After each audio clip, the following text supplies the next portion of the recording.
Chapter 3, Kill or Be Killed. Cush started to speak, but noticed Mamaline looking up the road. A large group of men was headed toward them on horseback, rushing toward them. She stopped the wagon and looked on to see if there was anyone in the crowd she might know. "Mamaline, what are you doing out here?" a man named Miguel echoed. Mamaline leaned back. "No, Miguel, what are all y'all going in such a hurry?" Miguel replied, "The war has started. An estimated 500 or so anacondas are on this side of the river. We found a few sky crafts and hover boats on our side. You should make haste and stay put. The anacondas are trying to take back the Mississippi Bridge, and a few are trying to flank us on both sides. We're posting up every mile from Lake Providence to as far south as Newellton. Supplies are being stored from Lake Village to St. Joseph. Mamaline, we are going to need you." Mamaline interrupted, "Say no more," as Miguel turned his horse around. "If you see anything, I mean anything, in the sky, shoot it down and send the word out to everyone." Mamaline shook her head. "Oh, okay, son, you take it easy, and be careful out there, yeah." "Here." Miguel slapped his horse on its backside. "Yes, ma'am," and rushed to catch up with his men. War, battles, conflicts, whatever you want to call them, they are so meaningless at times, but all during history, we have had to fight for something, I guess. Mamaline paused. "But if it wasn't for war, I wouldn't be here in this beautiful place. My first husband sent us here hoping to go to Arizona eventually. Some went, and some didn't. My husband was sent along with the elderly and children under 15 before the Great War. We loved it here so much that a few of us just stayed when it was time to return. There's so much I want to tell you, but I can't, until you are enlightened." Cush said, "Your first husband?" Mamaline paused. "I'll tell you that story when you get enlightened. Anyhow, in this county and all over this globe, we as a race of people had to fight for our freedom for a long time, but we stood tall. Mentally, physically, and spiritually, we have overcome great adversities. Our family had to deal with genocide, and endured the horrifying ways of enslavement on this continent. We were sexually exploited and abused by our—" She held her fingers, gesturing quotations, "white masters. Our people had to fight, like Zodatu of Ethiopia, who helped abolish slavery, and the fearless Yaansantua, who led the Ashanti War, against the British. Men like Taki, the Ghanaian king, who led a slave rebellion in Jamaica, or even King Bayano, the Mandinka king who escaped slavery and fought off the Spanish for several years." Shaking her head in disbelief, Mamaline sat there in silence. Mamaline felt something in her spirit, and turned to Cush. "What ails you, child?" Cush, in deep thought, hesitated for a second before saying, "I don't know. I see one side of my family as fierce warriors, my mother's side, and y'all have very spiritual, I guess the word is endowment or something like that. I can't explain it yet. In which both families have united into something that, too, I cannot explain. Mamaline, when I first met you, I felt something I could not explain, but it was a good feeling. Do you remember when we sat under that weeping willow, back then, when you had that white and green table set?" Mamaline shook her head. "Yeah, baby." As she listened, Cush continued, "Big Ma, I've known since I was a baby. I felt her loving, caring personality, which I have always felt in her. I met you later on in life. I don't remember how old I was, but I remember being under that tree when I met you. I felt like I was in a spiritual place with you, which is also something I cannot explain." Mamaline looked at Cush. "Keep on living, just keep on living. I tell you these stories and little tidbits, to learn from them, and understand where you come from. We all do, it's part of what a family does. Remember when I told you about the old countries and how they kept up with their family tree and ancestry? Well, we, as a people, did not care who we were, because it was stolen from us. Hidden from us. Why was it hidden? I believe it was for us to find it, so we could appreciate it.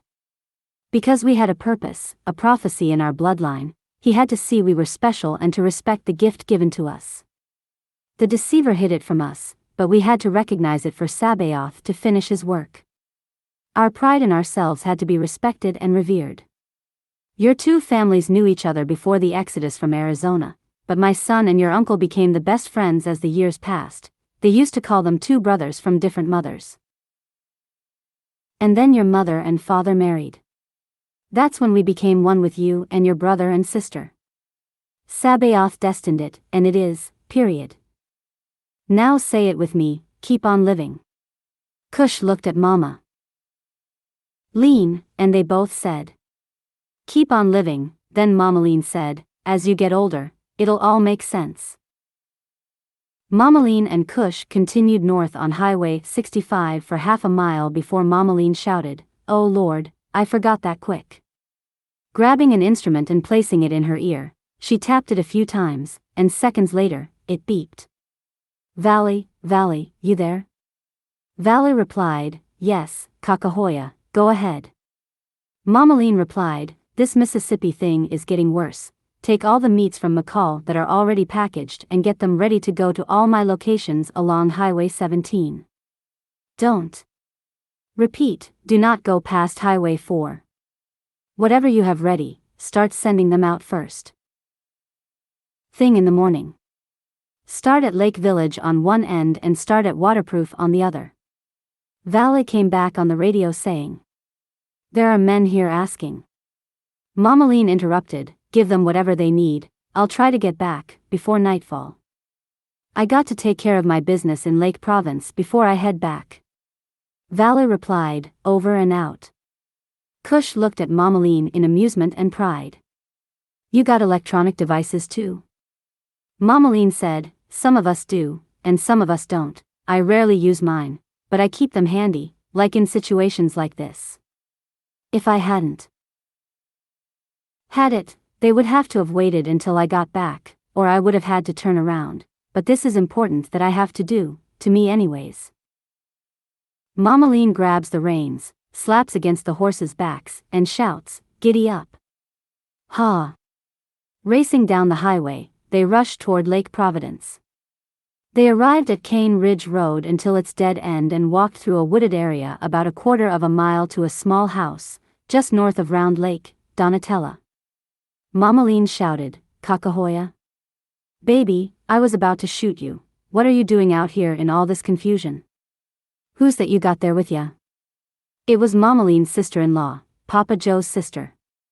"It's Cush, baby, and your eyes are gone too. Where are your spectacles?" Mama Lean said. "Cush. I ain't seen him since that boy was a baby. Come here, child, let your great aunt take a look at ya." Cush walked up to Donatella. "Hello? How are you?" Mama Lean politely interrupted, "Baby, I meant to stay for a spell, but they done got this thing going on, and I got to rush back home. Tell your grandchildren to help unload the wagon so we can get back home."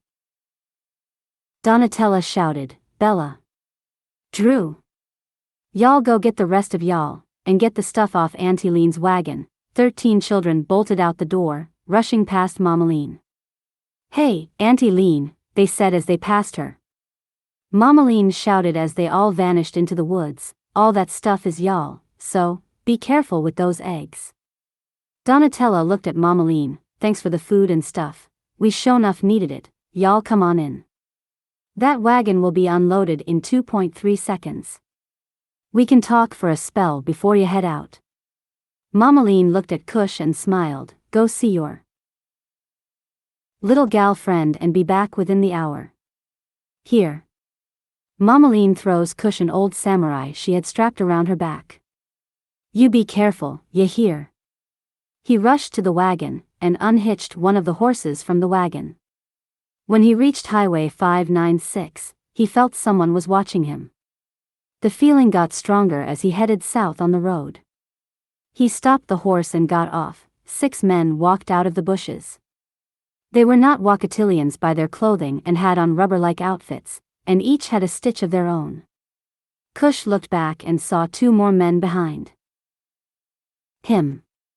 He took the samurai from around his neck and gripped the sword tightly as he stood in his stance. At that moment, Yael appeared but took a seat on a nearby log. One of the men tried to grab Cush, but he directed the sword in such a manner it cut the man's hand off. While flipping, he quickly turned, severing the other man's head. As the first man stood there screaming in pain, Cush simultaneously kicked him while slicing his throat just inches from taking off his head. Covered in blood, Cush took the samurai and slashed it in the air as the blood from the two men was forced from the blade. "What the fuck is this shit, a child? You mean to tell me a child killed my men like they were ants?" said the man who stood among the other men in front of Cush. He pointed at the other men and shouted, "Kill that motherfucking child. Now!" Cush was insulted by the fact the man called him a child. Child.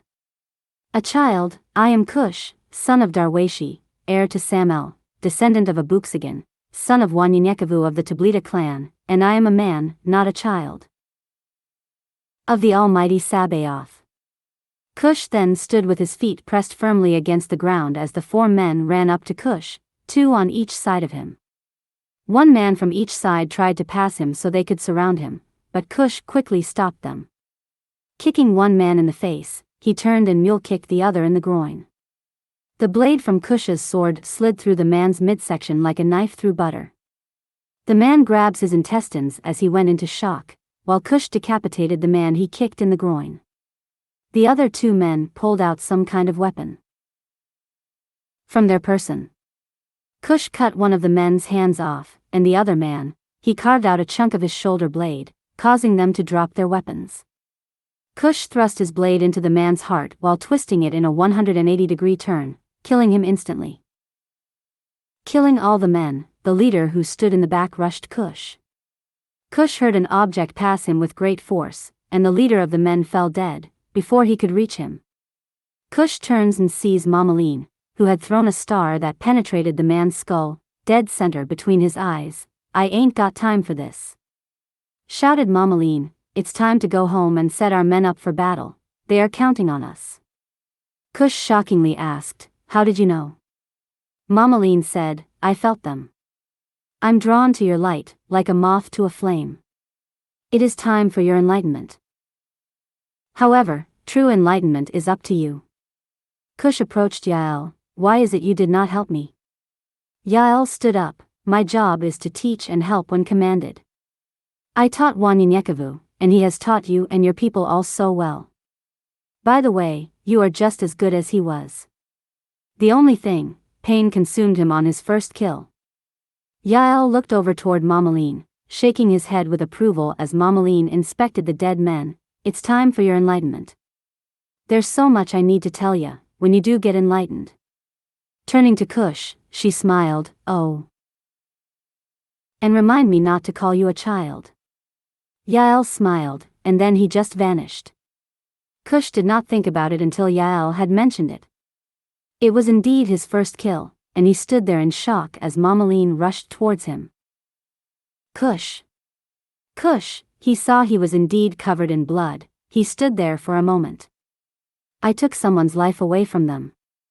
Mamaline was in deep thought. "I hear tell it, but I think that's the first time I have, or anyone, as far as I'm concerned, has ever truly seen Yael smile." Pulling the star from the man's head. "Besides that, son, have your father ever told you, it's kill or be killed? I might be your first kill, but it definitely won't be your last. Now come on here, let's go." Mamaline examined the bodies of the dead men again, and noticed the suits they were wearing. It makes sense, all this water around these parts. The men are hiding in the lakes and rivers. They quickly returned to the wagon, said their goodbyes to Donatella, made a few stops to report what they saw, and were escorted by a group of warriors as they headed back to Tallulah. "Sorry, you weren't able to see your little friend, but as you see, things have changed for the worst," Mamaline said as they headed back home. Cush smiled, "It's okay." They reached Tallulah later that night, and were approached by Valley. Cush and Mamaline got out of the wagon, and Cush turned and handed Mamaline the samurai, shaking her head. "No, it belongs to you anyways. Kinda neat, huh?" Cush said. "It's an inch or so too long." Mamaline said, "Oh, I'm sorry, son, I thought you knew, pass it to me." Passing her the samurai, she said, "This belonged to your grandfather, when we became known as mestizos, we had our difference. I think it was a conversation between Aldhib and Wanyanyekavu, because it sounds like something Aldhib would have said. You see, they, Anacotis love their meat raw and shit, they call it rare, and Wanyanyekavu and most Wakatilians wanted our meat double killed as they called it. Cush interrupted, double killed, what's that? Mamaline laughed, Wakatilians are used to our meat being well done, and they came here cooking raw-ass meat. Aldhib asked Wanyanyekavu, what do you want me to do, kill it twice? Wanyanyekavu said, hell yeah, kill that bitch twice. Hence, double kill. Mamaline laughed. Anyways, not too long after that, he created these swords for the people started to customize their weapons and clothing to fit them. Now, look. She twisted the handle, a smaller blade appeared from the chamber. This was the design that Wanyanyekavu had, and all blades are made like this. Now, each family put their own little twist on them when they came to Tallulah. Some wanted lighter weight blades, and some wanted stronger metals, but they were all basically the same. Plus, this one here has the blood of Mshika on it. It can kill any so-called Abenian with one thrust. You don't have to penetrate it through their body, just a simple touch, and they are gone for good, in a puff of smoke that smells like death itself. Cush said, I didn't know Mshika's blood was on it, I heard about these samurai, but never seen one. Mamaline smiled, if it's old, most of them do, around here, as she touched her san. She turned to Cush, okay now, come by first thing in the morning, and we will get you those stories you wanted, but for now, Mamaline got to rest these old bones of mine. Cush smiled, you mean mature, as he walked off playing with the samurai. Mamaline shouts to Cush, Cush. He shouted back, ma'am? Mamaline shouts, keep on, what? With a big smile, he shouted back, keep on living, Mamaline. Keep on living. Mamaline smiled, as Valley stood there patiently, awaiting Mamaline's attention. It was a madhouse around here, but things are just now getting straightened out, Mamaline asked, what all has been done? Valley replied, the warriors came and helped us with so much. We have already sent wagons as far off north, to Lake Village, Aston, and Jenny and as far south, as Waterproof, St. Joseph, and Lake Bruin. By the way, they took Highway 4 near Winnsboro. Shikut, Eudora, Kilbourne, Newelton, and Winnsboro. The warriors have a plan for protecting each load themselves, until they reach their destination, as you ordered. 4 cases of all meats, 2 cases of all fruits, herbs, and vegetables, and a case of essential and infused oils go to each location. Mamaline was proud of Vala's initiative, you are good for something, old man. Smiling, he said, you're the only one old around here. I saw you in Noah's yearbook right before the flood, looking like a peacock without feathers, you old hag. Both laughed, and Mamaline said, oh, okay. Vala continued, by the morning, the Tensas River shipment, which is the primary base, will be ready. All that's left is Terry, Oak Grove, and Delhi. I will go out in the morning with those orders. Mamaline said, what you going to do, old man, throw sticks at them? Bring your ass over here and organize these loads. I have a list of things for them and will send them on their way. When she got through with all the orders and requests, she didn't have much left, but the harvest was due in a week, so she whispered to herself as she was looking toward heaven, Sabaoth is able. Miriam, Cush's mother, woke him up early the next day. Cush, get up now, you and your brother, run over Big Ma's house and help her harvest some of those herbs, she's been fussing at me for about a week now. Cush's oldest sister, Abir, was already up helping Miriam, placing plates on the kitchen table while their mother was finishing breakfast. Darwashi, their father, had been gone for months now, fighting alongside Samuel. During times like these, it was up to the boys to take care of the chores around the house. But everyone within the community was helping one another. Walid and Cush sat down at the kitchen table as Cush complained, I was supposed to help Mamaline with her shipments. Walid teased him. Mamaline probably got up way before you and is probably finished by now. She gets up before the roosters crow, just like Big Ma. She doesn't need you, little boy. Miriam looked at Walid. What I done told you about messing with your brother, Walid. Plus, y'all ain't going to be up there long 'cause it's herbs, not cotton. Miriam turned to Cush. You can go over there, when you finished. Cush's eyes lit up as he gobbled up his food and ran out the door shouting at his brother. I'll meet you there. Cush ran up Big Ma's porch and started knocking on the door. Who that? Knocking on my door like they done gone crazy. Big Ma shouted. Cush, trying to catch his breath. It's me, Big Ma. Mama told us to help you in the garden. I'm trying to hurry up so I can go over Mamaline's. Big Ma looked out the door. Who's us, boy? Cush smiled. I left Walid behind. He was still eating. Mamaline smiled. Okay, good. I need to take some of my herbs over there. You can do that for me. Come on in, I got to put my jelly on my jelly cakes. Cush's mouth became watery. Can I have a piece? Big Ma smiling. After you take care of my garden, I've just been cutting off the flowers, before they flower anyways. Never let your herbs flower until the end of the season so you can grow more. The seeds are in the flowers, and if you do let them flower, they don't taste the same. Some of them anyways. They talked for a bit, before Walid came to the door. Gone and let your brother in. Walid went straight into the kitchen. Morning, Big Ma. Jelly cake. As he reached for a piece of jelly cake, Big Ma slapped his hands. Get your greedy butt outta here, those ain't for you. Cush laughed as Walid rubbed his hand from the pain. Big Ma, I just wanted something sweet after breakfast. Big Ma was refilling the sugar jar and placing it on the counter when she smiled. You ask, boy, everything ain't for ya. You know, it's because of this here sugar, Louisiana became part of the United States. Walid said, I thought it was the low price for the land. Cush said, no, it was more than that. France built a lot of colonies in the Americas, trying to get rich off of Europe's tastes for it along with indigo and other commodities from Saint-Domingue, before.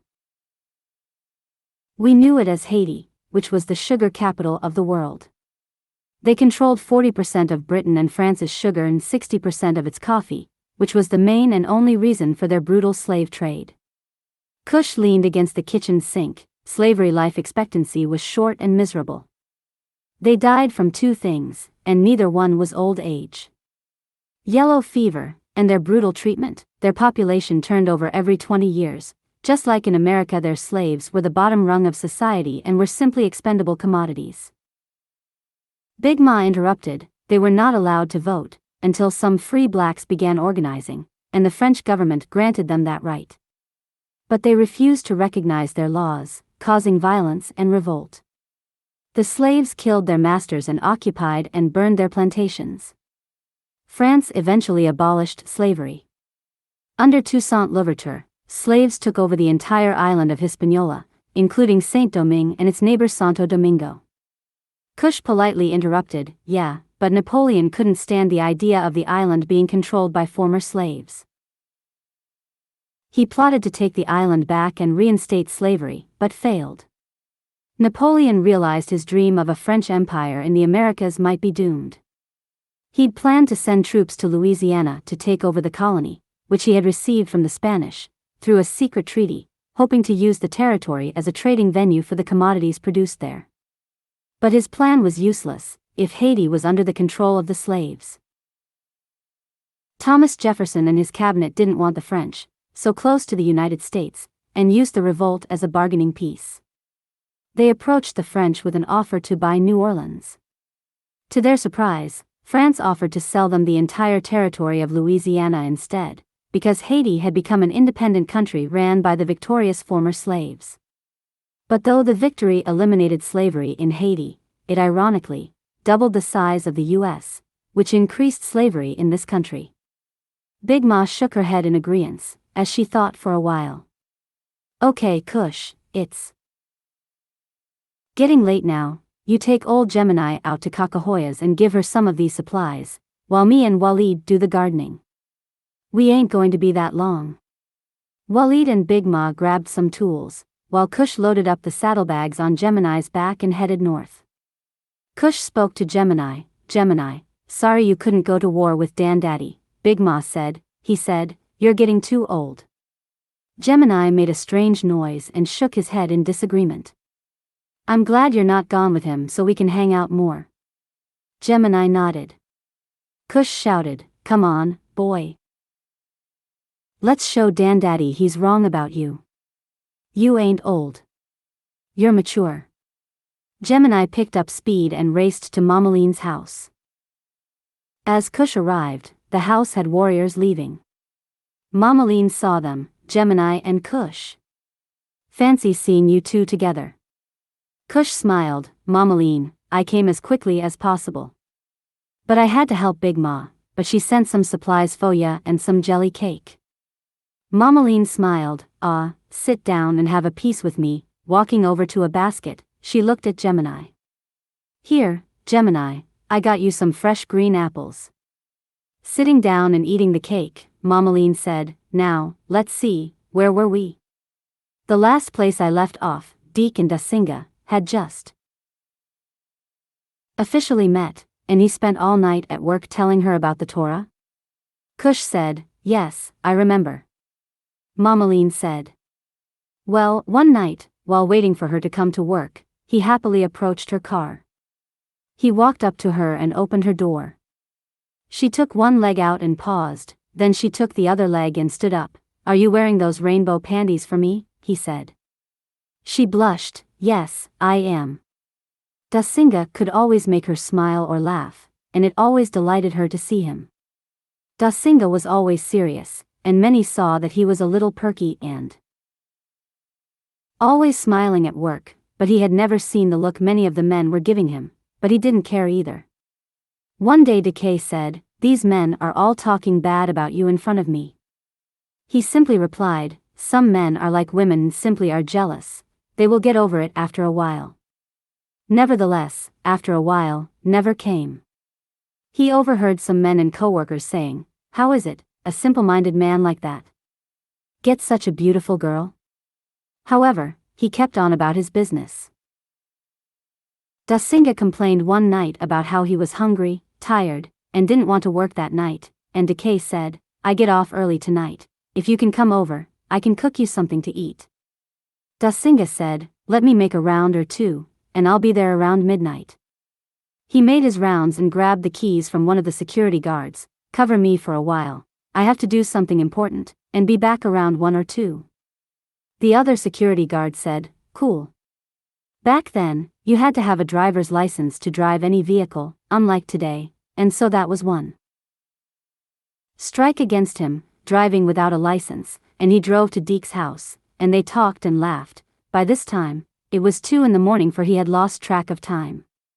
Deke said, where's my manners? Let me cook something to eat. Looking in the refrigerator, she found some frozen chicken breast. When I said frozen, it was hard as a rock. She asked, you like fried chicken?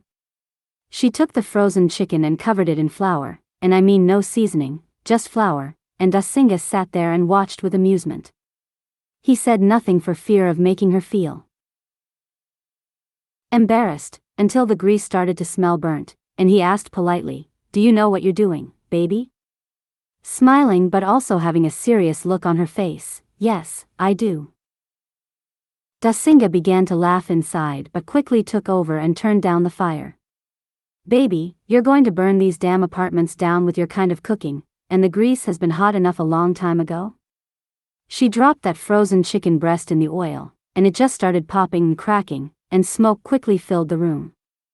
Dasinga opened the door to the apartment as the smoke detector went off. He took it down and saw that it embarrassed her because the chicken was black as midnight and raw in the middle. Dasinga, trying to make her feel a little better, one thing I know, you like me, as much as I like you, but ain't no way in hell I'm going to eat that shit. What is that called, blackened chicken? They laughed as the smoke cleared the room, and Decay said, why didn't you stop me, if you knew I was doing it wrong? He smiled, I did. Kind of, I asked you, did you know what you were doing? You're from the islands and I thought that maybe, just maybe, you guys had a secret recipe. She looked at him. Okay, no, I didn't. She laughed. Well, we can talk for a spell. Shaking his head, yes, we can talk, but leave the cooking to me, from now on.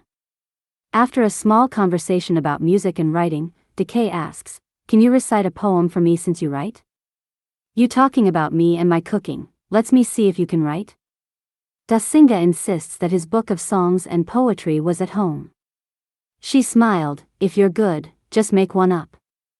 Dasinga sees the moon shining brightly through the window behind her and says, Midnight lover. A sparkle of the moon's rays shines upon your lips.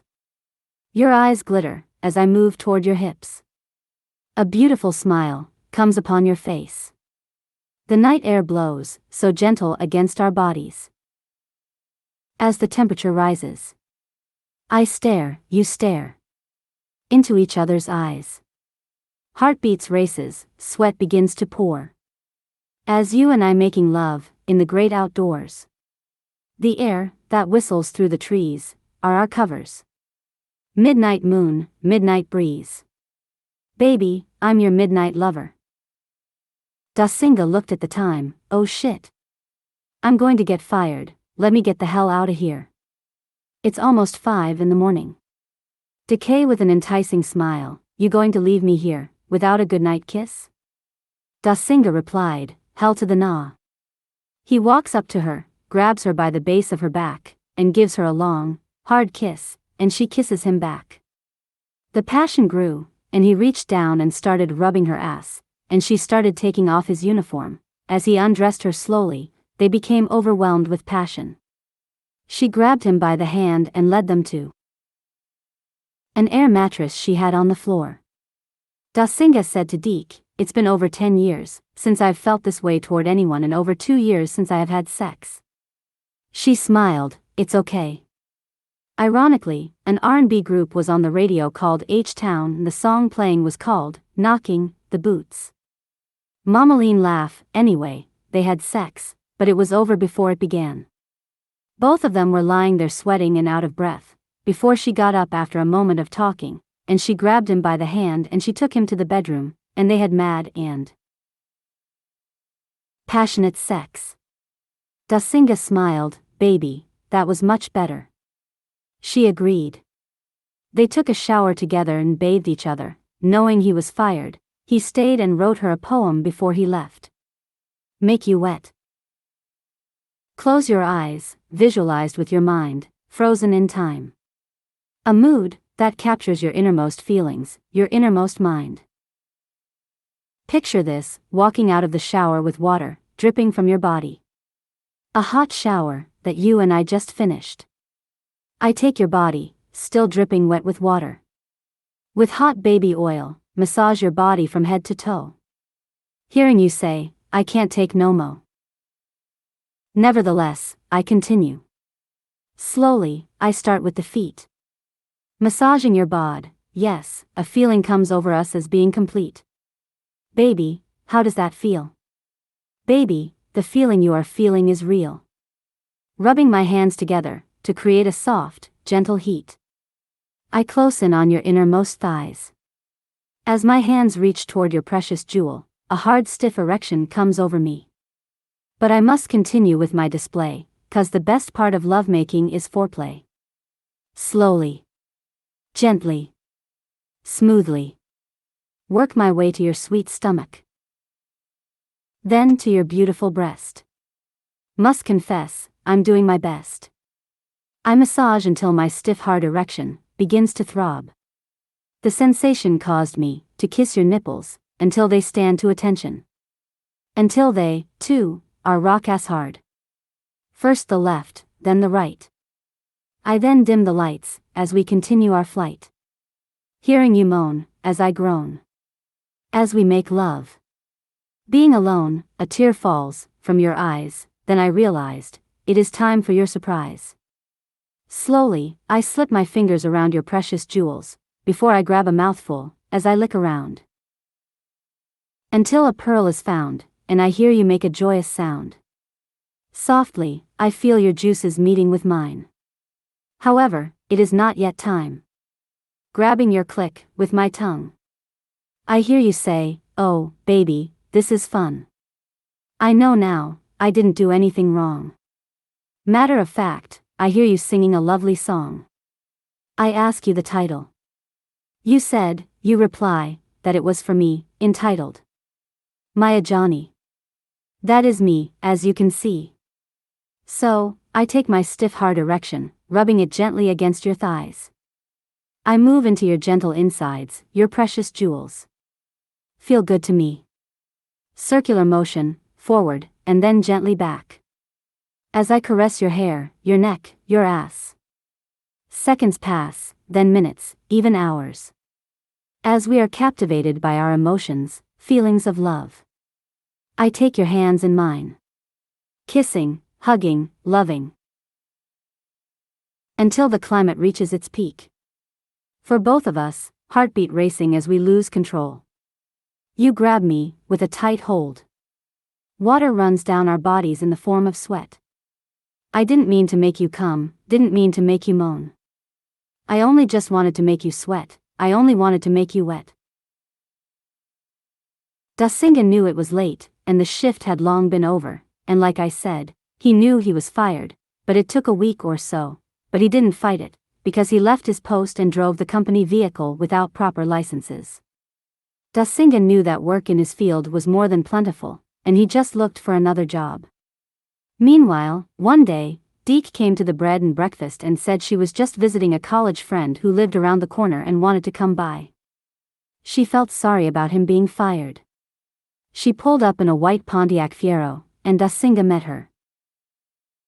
At the door. "Hi, beautiful," blushing, she said, "Hi." Dasinga was curious, "Who do you know on this side of town?" She said, "An old college friend and my boyfriend." Dasinga's heart sank deep within his chest, and then it was filled with anger, and the feeling was apparent to Decay. Outraged, Dasinga quickly calmed down for a minute as he observed Decay's facial expression. "I'm not the kind of guy who shares the people I love, and I'm not finna start.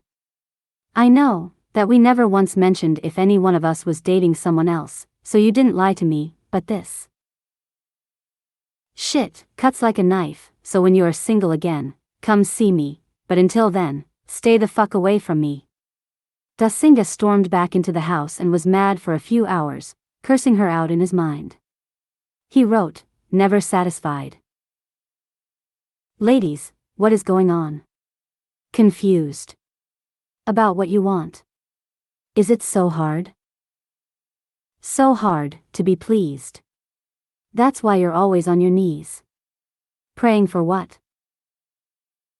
Something in vain, praying for a man who's perfect. What about you? Can you fit those shoes? Finding a mate who's lovely and kind. Have you searched your mind? Looking for a lover, but you don't share your emotions. Looking for a husband, but you're not caring. Oh, and selfish, that's another too. What's wrong with you? Want someone to comfort you at home, but as soon as one comes along, you found yourself another. There's something wrong, always complaining. And you wonder why you're always alone. Now, I hear your words, saying he smokes, and is always at home. Another says, he's always gone, and gambles too much. Still another, he's too fat, and another, he's too short. You're never satisfied. What do? Escape to another race. I see the greed in your eyes, and the look on your face. If these shoes don't fit, why bother? 'Cause only a hit dog will holla. If I missed, why say shit? Forgotten about African pride. Truly never satisfied. There's not too many of us out here. Jail, drugs, got most of us. The player haters are killing us. Just to find love. Everything else will fall in place. Find God, not religion. It will become better. That's what you say. We all have desires, hopes, and dreams. We fall short, trying to live above your means. We're never satisfied. What do we do? Escape to another race. I see the greed in your eyes. The look on your face. Forgotten about African pride. Truly, you are never satisfied. He wrote, wrong love. I thought it was you, thought it was true. I thought about it all, the day I made that fall. Yes, it was you. No, it wasn't true. It didn't take that long, but I guess I have to wait. Go on dates to find a perfect mate. That's the part I hate. But I guess if I need the real one, my search must go on to find the one sent from above. But you were simply the wrong love. One of the tenants calls out to him when he had finally calmed down, and he puts his pen and paper down. Dasinga, you have company. Coming down the stairs, he said. I'm not expecting anyone. Who is it? He looked up. Oh. It was Decay. She was sad, but she smiled. Can I talk to you just for a moment? He said, I guess. They went outside, and he leaned up against her car. What is it that you need? She looked him in the eyes. I do like you a lot, and I told my boyfriend. It was over, 'cause I already do like you a lot, and I don't want this to end. You make me laugh. And I feel good about myself when I'm with you, and I did it 'cause I think I do love you. Dasinga had mixed emotions of sadness, happiness, and joy, and gave her a big hug.